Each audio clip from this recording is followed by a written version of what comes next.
This is the Rocky Mountain Bible School, Monday, June 24th, 2019, Class 1. Our speaker is Brother Ramcharan from the Toronto West Ecclesia, Ontario, Canada. His theme this week is entitled, Abraham Believed God. And today's class, he's entitled, Go For You, based on Genesis chapter 12. Thank you, brother. Now, I know that title is going to be a little disturbing to some of you, but we'll explain it as we get a little bit further along. So, when I was planning to be here and get ready to come here to Colorado in summertime, I packed a bunch of summer clothing. And then, the day before I got there, somebody said, I think there's been snow in Steamboat Springs. So I said, what, are you crazy or something? This is summer. And then when I got here, somebody said there had been 20 inches of snow in Steamboat Springs. And then as we drove by, mountains and trees covered in snow, it was an unbelievable sight. And we're having all this prattling on so that people can actually go up these disastrously noisy stairways, resume their seats, and then we can get started, right? So that was quite a shock. I didn't think that you'd have snow this particular time of year. That's been interesting to see. Beautiful, beautiful country, though. And to look out in the cafeteria window and see the mountains, it is a glorious sight. Lech, Lecha is what those two words are pronounced like, and they mean go for you. Go for you. Literally. If there was to be a literal translation of that. The Jewish medieval scholar Rashi interpreted that to mean go for your own good. Go for your own sake. Go for the safety of yourself and your family, in other words. That's what the words mean. Lech lecha, go for you. But the backdrop of the story of Abraham is an interesting one. Perhaps sometimes we may not look at it closely enough in connection with Abraham. If we were to go to chapter 11, beginning at verse 1, we would read the following words. The whole earth was of one language and of one speech. One speech, one language. Well, what does that mean? They had a single language and no dialects. Just the one dialect. Now you think about the world we live in today. A few of you have traveled to Australia, right? Where they speak a foreign language called English. And somebody will say something, and you'll be sitting there as the dumb North American, right? The roads, they're not crash hot. And you will have discerned roads, crash, and hot in a juxtaposition that makes no sense for American English, or Canadian English, or British English. And what they mean by that, based on the local vernacular that has historically evolved, starting with prison days, all the way through to now. Well, not all of Australia has those origins, but is a kind of vocabulary that is very unfamiliar to us. So the roads not being crash hot doesn't mean that the roads get hot and because of the asphalt burning out your tires, you have a crash. What it means is that they're not very good. And there is no way, in any way, form, I could have interpreted that that's what they were saying. So those are analogous. There's an analogy to dialects. There are formal dialects. So Hindi, for instance, has a number of associated dialects, many of which are quite different. They are related to Hindi, but they don't sound closely like Hindi, and they are very different in the structure and the vocabulary that's used. But these people had one language and no dialect. One way of interpreting language. And we saw what that resulted in. Now remember what had led to the flood. It was violence, mayhem, People who were all about themselves. I've killed a man, the usual nonsense that we read about. You know, when we are reading about the descendants of the first people on the earth. And the violence and the wickedness are so great in the earth that God decides he's going to destroy it, but preserve a remnant through whom he will repopulate the earth. These are their descendants. And you would think, learning what they learned, having seen what they saw in past generations, in connection with the flood and the origins of the flood, that instead they would be the kind of people to honor God, to elevate God, and to not be all about themselves. It would not be a humanist, human-centric culture. It would be one that had God at the center. But at the beginning of the chapter, we read, the whole earth was as it was. It came to pass, as they journeyed from the east, that they found a plain in the land of Shinar. So there is a migration of peoples that is occurring. They say one to another, go to, let us. And if you were to count out the uses of the words us and we, whatever your translation is, you would have a variation between 4 and 7 times that those words are used, depending on the translation that you use. So this is all about we and us. What can we do to safeguard ourselves so that we are never, ever drowned in a flood again? Now, God had said that he would not do this again. But these people are not the kind of people who trust God, who have faith in God, who have confidence in him. And so they say, let's make brick. They didn't have stone or anything with any kind of significant durability to it. They're using inferior materials already by starting off with clay. And then they use, instead of cement, bitumen or asphalt, slime, to be able to hold the whole mass together as they build this building, this ziggurat up to heaven. And as it goes on, it says, let us build us a city and a tower whose top may reach unto heaven, and let us make us a name. And you just think about that holy Jerusalem coming down from God, a city honoring him completely, a city that is about his name. And these people are making a city for their name. And that attitude hasn't stopped, has it? It's everywhere in the world today.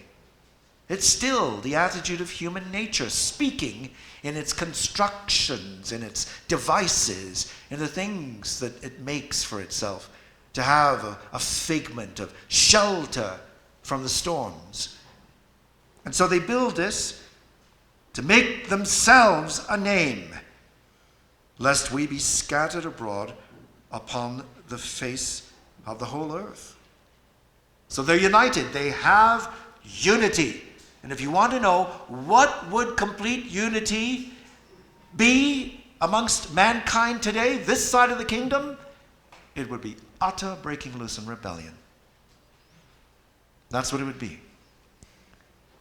And so they are making themselves something to prevent themselves from being scattered abroad, as had been the case at one point in time.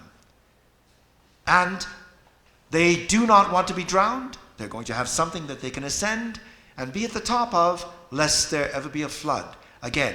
And it reaches up to heaven, which means they're challenging God. They're challenging God. Now, what they are doing is the opposite of what God told them to do. He said, be fruitful and replenish the earth to Noah and his children. And that word replenish means to fill or to fill again. So it was not about concentration of people in one area. It was about them repopulating and spreading out through the earth. So this is an act of disobedience on multiple levels. On multiple levels. It goes on, and it says, and the Lord came down to see the city and the tower which the children of men builded. And Yahweh said, behold, the people is one. The Revised Version says they are one people. One people. And they have all one language. And this is what they begin to do. Now nothing will be withholden from them, which they purpose to do. And so the angel of Yahweh, who is speaking on his behalf and evaluating the situation, who is down there in the midst of humanity. Now, could they not have done that from heaven? Oh, the heavens? Of course they could have, but there's a message. God's angels are in the midst of humanity without them ever knowing. They're in our midst without us ever knowing. And he evaluates, and he says, look, because of their unity in number, their aggregation as one people, and because they speak one language, they are able to do this thing. Now you just think of the internet that we have today and what it allows people to do. People in Sweden are able to get information on how to build a bomb from people who are in Iraq through the internet, when any kind of communication along those lines would have been impossible 50 years ago. You couldn't write a message to a terrorist in a letter and post it 50 years ago. Today, on the internet, anything is possible. Anything is possible. Advanced research is occurring in China, which allows for the severing of the head of a live person to put onto a dead but still healthy body of another person, so that that person can be a strong and healthy and walking and vibrant muscular individual. That's research that's currently underway. Research today, likewise, is underway to be able to find ways. Are there ways to be able to take thought and to electronically codify not just thought, but memory? Think of what mankind could be capable of. Artificial intelligence is now at a level of sophistication where you might think a robot will interact with you, or an application, a system will interact with you, and it will be very machine-like. But there's a new in-depth research that's occurring.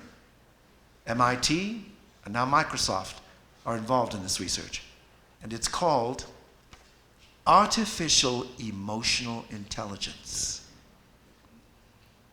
which means through the loading in of images of all the variations in emotion of a single person multiplied by 10,000 people, an app is able to learn the subtle gradations of human response and emotion and interact accordingly. Already you may have, whether you know it or not, whether it exists or not, technology at the American border which is looking for heat distribution on your face as you lie about not having bought anything on your vacation. Now these are just the baby stage of what could happen, Mankind can easily destroy itself with its own technology. When God sent that angel down to evaluate what was going on, it wasn't with the intent of destroying mankind.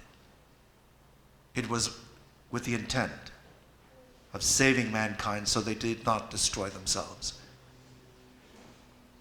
And so the angels say what they say. These people have one language, one dialect, and one notably rebellious disposition. Verse 7, go to, let us go down there and confound their languages, that they may not understand one another's speech. So they're going to take the one language and put confusion into it. So Yahweh scattered them abroad from thence upon the face of all the earth, and they left off to build a city. It would be like opening your Facebook account in which you are interacting, or your Microsoft application with which you are interacting with Teams, and all of a sudden all you can see on it is Russian or Pashtun or Swahili, and realize we can't do anything. We don't understand their language. They don't understand our language. However God did it, we're not told. But languages come into being. So that cultures and countries and kindreds and families aggregate around language. Around language. Today there are 3,000 languages and formal dialects on the face of the earth. 3,000. 3,000. Once there was only one. The multitudes on the earth spoke the one language and collaborated together for rebellion. Why is that so important in the Abrahamic story, in the narrative? Because Abraham now has to think outward from his country, from his kindred, and from his family, to go into a world where he has to be led by faith and periodic guidance from God to a country he's not certain of the actual positioning of. He's given promises by God, and he has to now live by faith. And he's in the territory of peoples who are foreign because of what happened in Babel. And an interesting point is, Babel in Hebrew means confusion. But the Babylonians called it something different. They called it Bab-Ilu, which means the gate of the gods. And so they saw this ziggurat that they were building as something that was a gate to the gods, when it was just a piece of rubbish made of clay and slime, and didn't go forward. We're then introduced to the generations of Shem, which leads to the generations of Terah. In verse 26, Terah lived 70 years and begat Abram, Nahor, and Haran. And these are some interesting names. If we are to take on board the definitions of some of the lexicons, so Brown, Driver, Briggs defines Nahor as meaning snorting. Strong says it means snorer. Well, some of you snort while you were snoring. Just ask your wife. She'll confirm that that is the case. Right? It comes from the word nachar, which means to snort or to snore, is what Strong tells us. Terah means delay. Delay. Delay. There's almost an element of temporizing in that. In other words, let's see how it will go. Let's not make a decision one way or the other. Let's see where the wind blows us. Terah. And so a family moves and moves and moves. Verse 28, Haran died before his father Terah in the land of his nativity in Ur of the Chaldees. And Ur means light. It means light or flame. And the Chaldees, well, Brown Driver Briggs says that Chaldees means clod breakers. Clod breakers. People who break up soil, ground.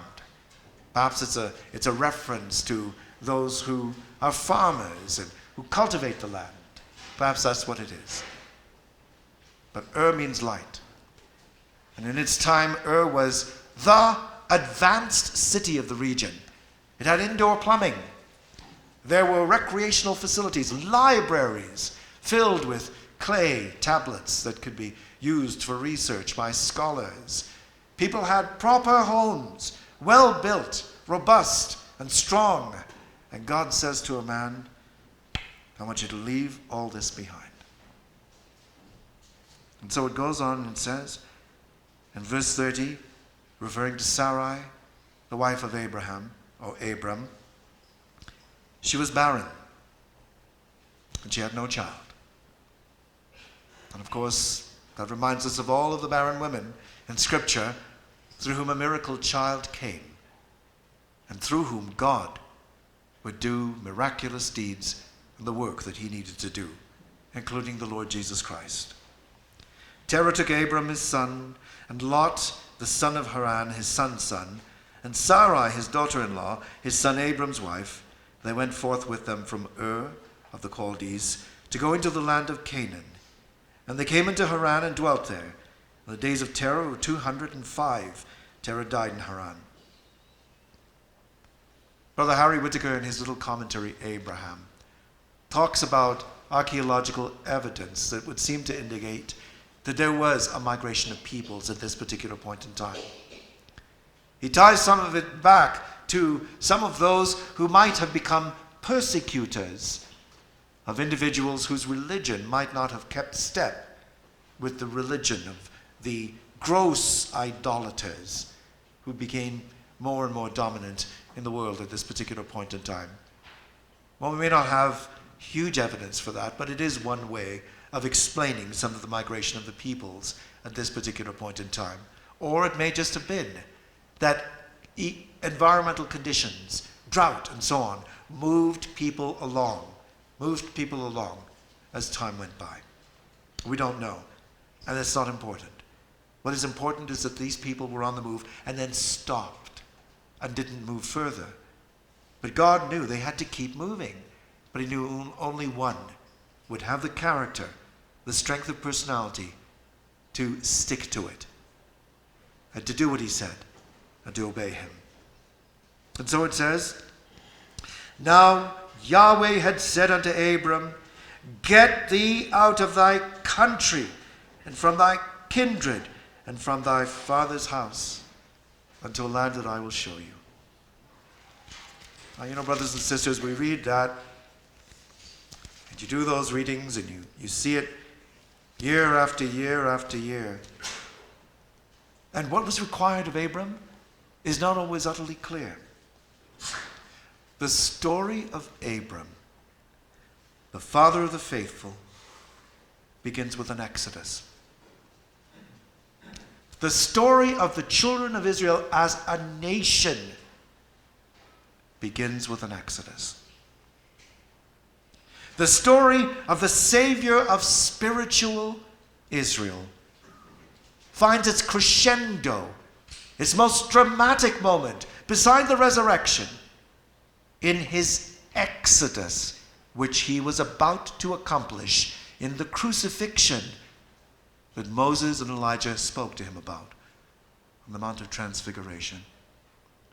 The story of your life as a believer began with an exodus out of Adam and into Christ. And every one of us has a wilderness wandering that accompanies that exodus. God is asking Abram to leave kith and kin, everything that's familiar, in the society, the social fabric, the milieu that had been created by the creation of languages that didn't connect. What became most important to people was your country, your people that you were related to, and your family.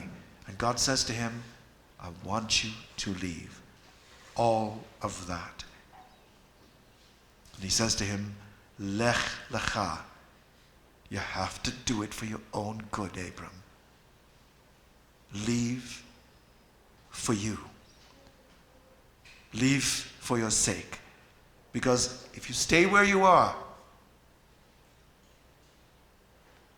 you will not become my child.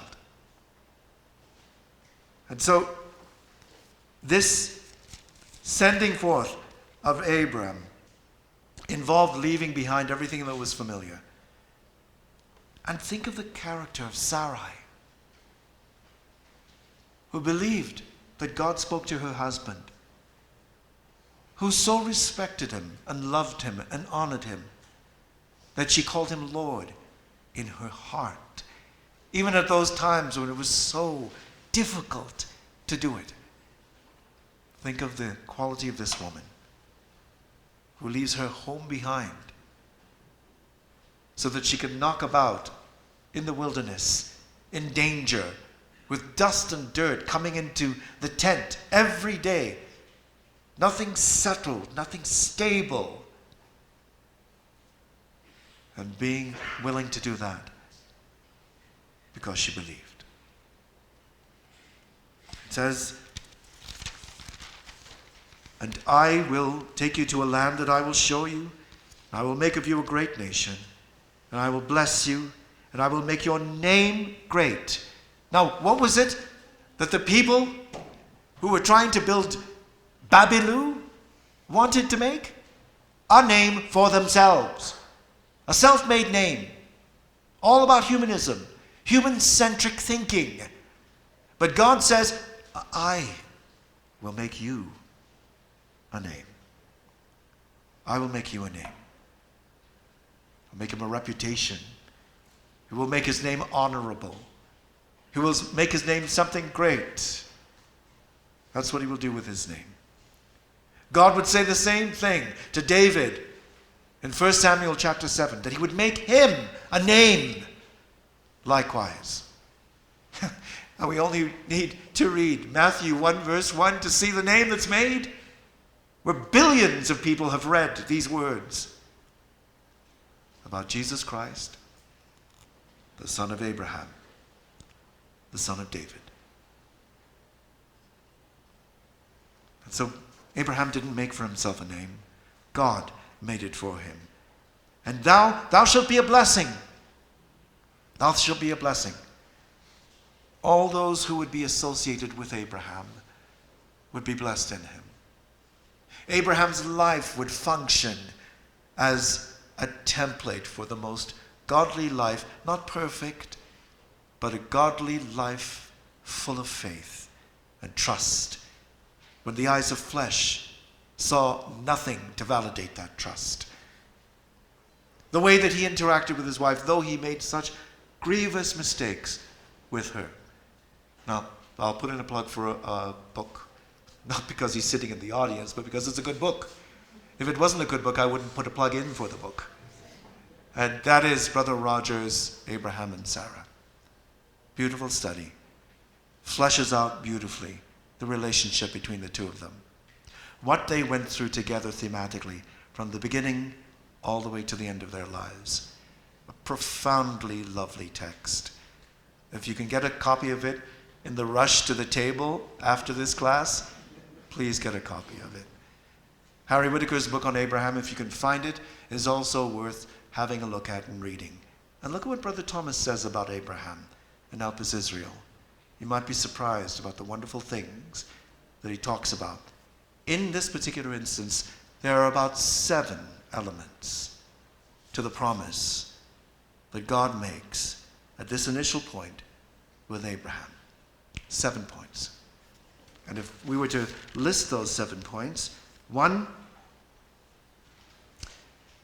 he's promised that he will make of Abraham a great nation.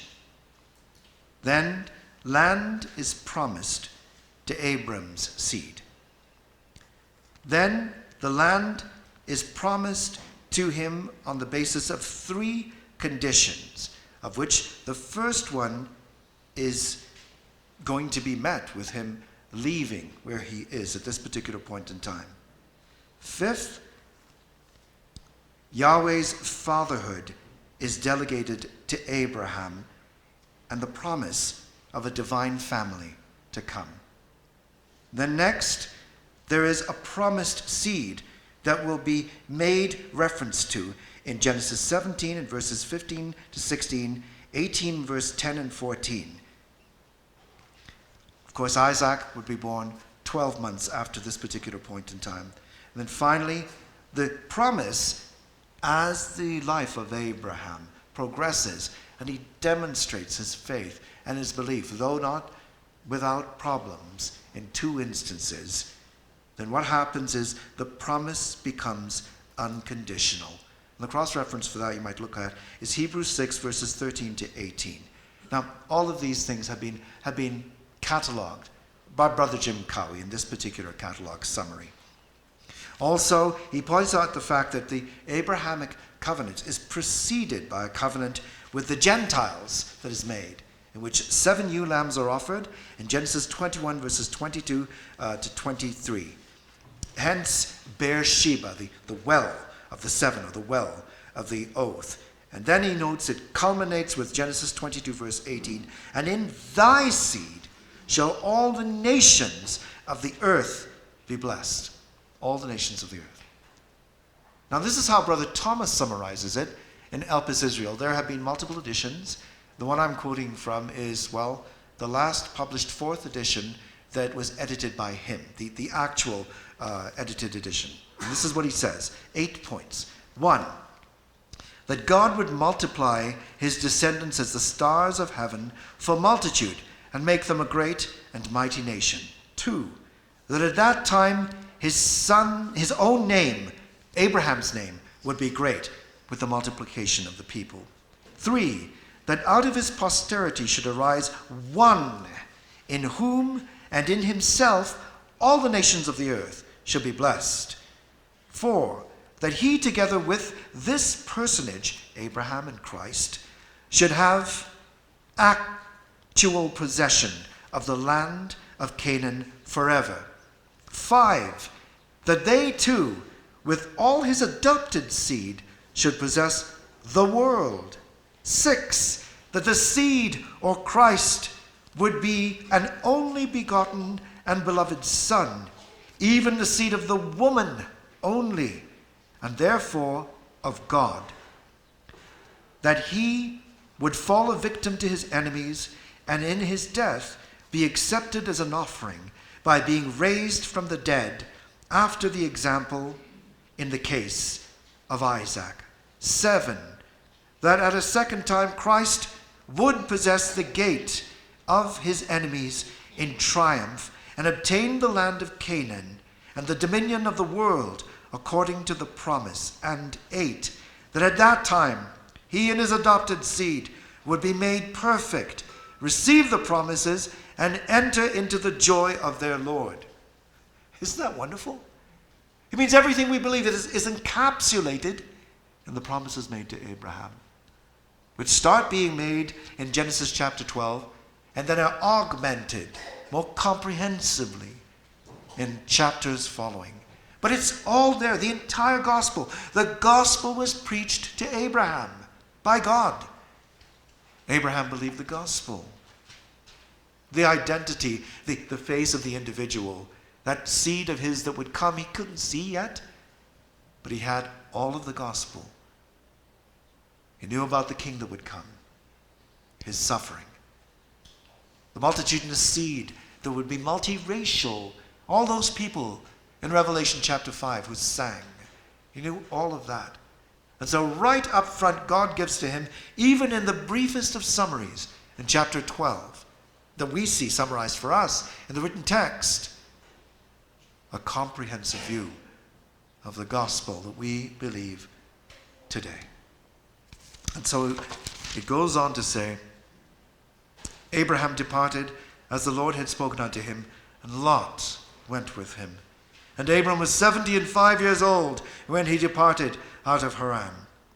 He takes his wife, he takes his nephew, he takes all their substance and all the souls that they'd gotten in Haran. And so wealthy people at that particular point in time had servants. I grew up in a home in Trinidad, which was just a moderate middle-class home. And there were people who were servants, people that did the laundry, people who took care of the gardens around the home. And the wealthier families had battalions of servants who did everything in the home. And servants weren't, in this time, necessarily slaves. They might be people who freely volunteered to become paid servants or members sometimes of the family almost. So you have that variety of people. When we read of Eliezer, he may not be a slave in the sense that we would think of African slavery, for instance, in the British Empire and in North America at its time. So all of the servants that he had go with him, his wife, his nephew. traveling. So Lot is a man who has some kind of faith in him. Some kind of faith in him. But he's like those people that are described close to the end of Matthew chapter 28. After Christ has revealed himself. And it says, they believed, but some doubted. The resurrected Christ is talking to them. He's proven to them who he is. And some still doubt, wavering on the dividing line between belief and unbelief. And so Lot, whose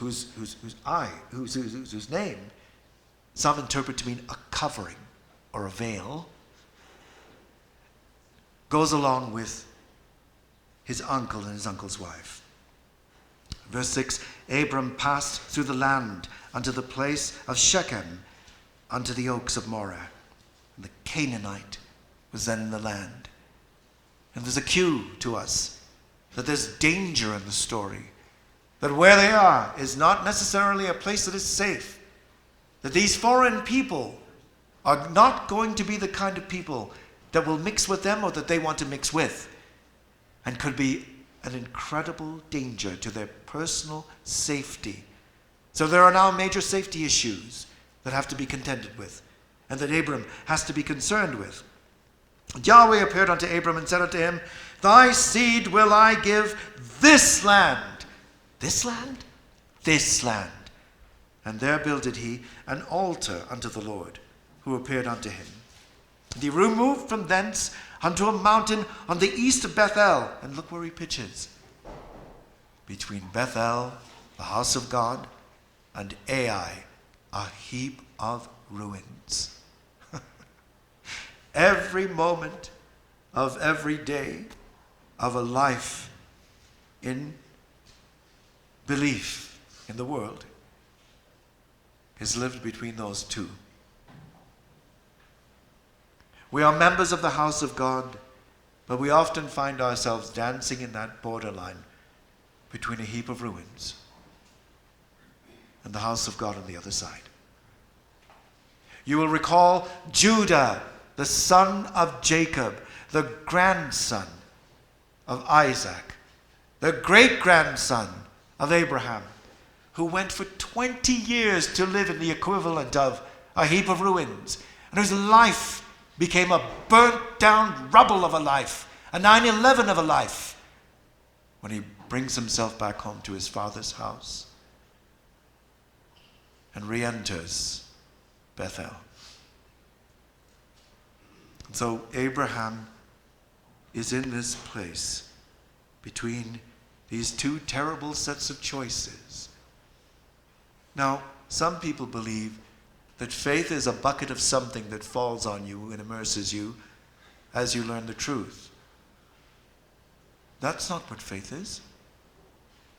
We know that it's about confident assurance and believing the things that we learn in the gospel and the truth as we are instructed for baptism. But faith becomes a choice at a particular point in time.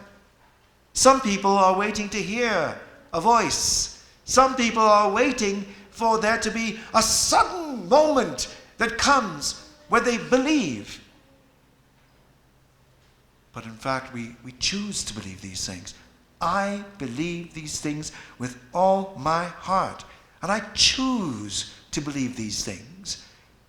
There's an analogy linguistically, just a tenuous one. But the word agape, and we say it means self-sacrificing love. That's not how it's defined by commentators and by lexicographers. It is love that chooses its object with a decision of will.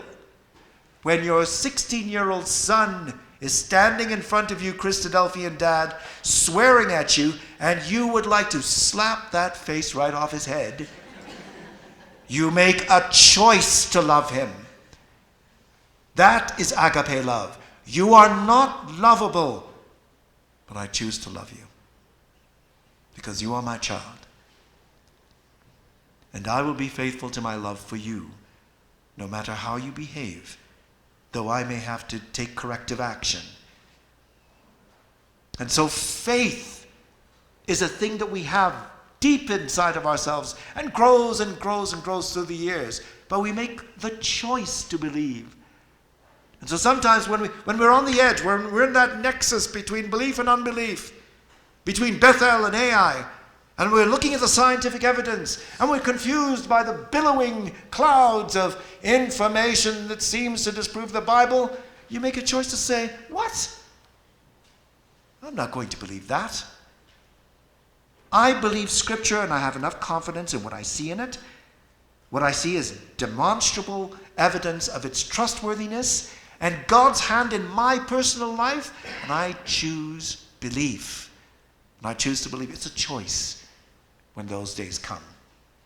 And for many of us, if not all of us, there are struggles with doubt in faith. With doubt, is this really so? Does this little group of people actually have the truth? Is it the truth?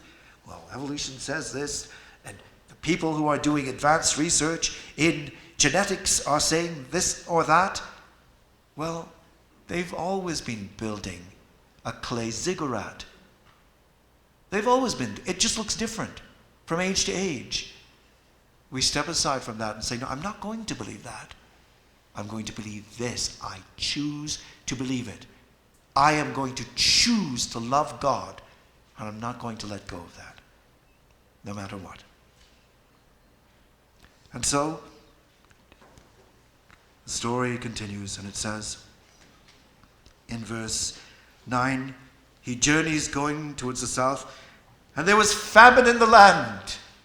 God promised him this fruitful land, and the moment he promises it to him, he dries up the ground, and the animals start to starve, and the servants are losing weight, and the children are crying for food. And Abraham is looking at all of this, and he's a man of faith. Now I, Harry Witt, and many others would have thought that when Abram makes his decision to go down into Egypt, that it's a panicked pell-mell, moment-in-time decision, especially when he comes up with this ruse, this counterfeit truth, this half-truth about his relationship to Sarah. But I think Roger explains it more logically in his book, looking at the whole character, the whole depiction of who Abraham is as an individual. He never does anything in a slapdash or knee-jerk way. He is a thoughtful, reflective, and cautious man. And the decision that he makes is weighed every which way for its potential for good or for evil. And so he thinks to himself, which is absolutely true at this moment in time, I am a chieftain. According to the cultural norms of this multiracial, multilinguistic society, I am a chieftain. And therefore, I have a responsibility for my family members and for the people who belong to my tribal unit. And that is going to be respected in the countries I travel through. So Sarah, I'm afraid that somebody might take you away from me because of your incredible beauty. And so I want you to say, you're my sister, because they'll honor that. That they will honor. Because they will know, if I want that woman to be my wife, I have to engage in a process that has stage gates and milestones all the way through the process, the flow of that process. And they're going to have to seek my permission for you to marry them. And we can figure out a way to get out in that period of time while all that process is underway. He never expected, as Brother Roger points out, that they would arrive at the door and demand to take Sarah with them to the king's palace. And that's how sometimes things happen. When we try to go by our own lights, intelligent though we may be, wonderfully effective though we may be in the world around us, when we try to use our worldly intelligence apart from reliance in prayer on God to make these kinds of decisions in our lives. He got into such trouble His every day and every night was spent with weeping, exhaustion, this terrible sense of what he had done and what he had said and what it resulted in for his wife. It says in verse 10, famine arose, they went down to Egypt to sojourn, for the famine was grievous in the land. It wasn't his intent to live there. He was going to sojourn until the famine was over and then leave. And it came to pass that he was come near to enter into Egypt. He said to Sarah his wife, so he's been thinking this through, but he didn't tell her until they are near to entering into Egypt, lest she have time to think about it and say no. Counter his argument with, where is your faith? Or say, I'm not sure I'm comfortable with this. He talks it through with her, and she is convinced. Behold, I know you are a beautiful woman to look upon. It will come to pass when the Egyptians see you that they'll say, this is his wife, and they will kill me to save you alive. Say, I pray thee, thou art my Savior, that it may be well with me for thy sake, and my soul shall live because of thee. And both Brother Roger and Brother Harry point out, he shifted the risk, all the risk, from himself to his beloved sister wife. Brother Harry points out, we should not feel anything but the greatest compassion and sympathy for this man. It is easy for us to be armchair critics of his decision because we're not there. We're not there. We don't have to smell the stink of animals' carcasses around us and to see the starvation of those we care about around us, who we're responsible for. Or a wife who herself is giving up her food so the children of the servants can eat and is getting thinner and thinner. We're not faced with that, but that's where he was, between Ai and Bethel. And he moves towards Ai in this decision. And it goes on and it says,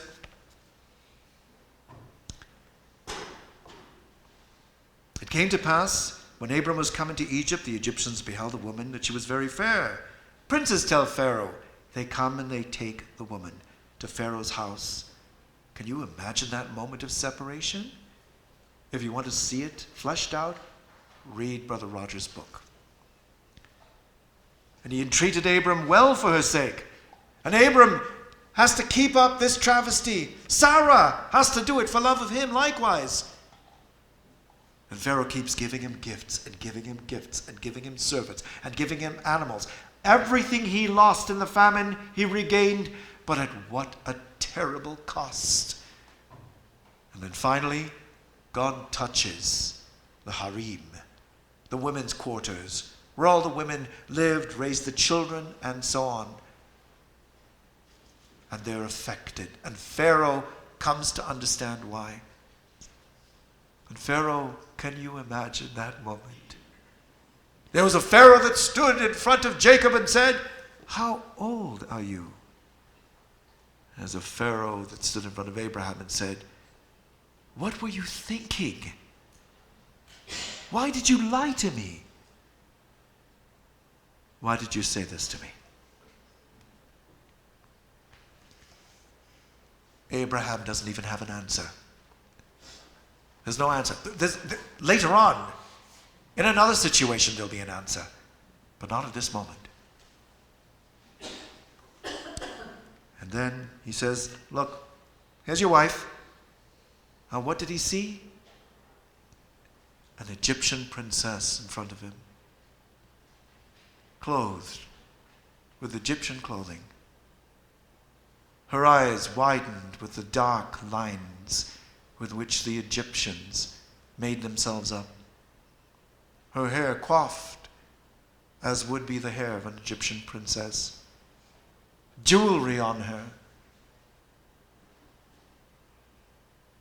And he was responsible for all of that. And he leaves.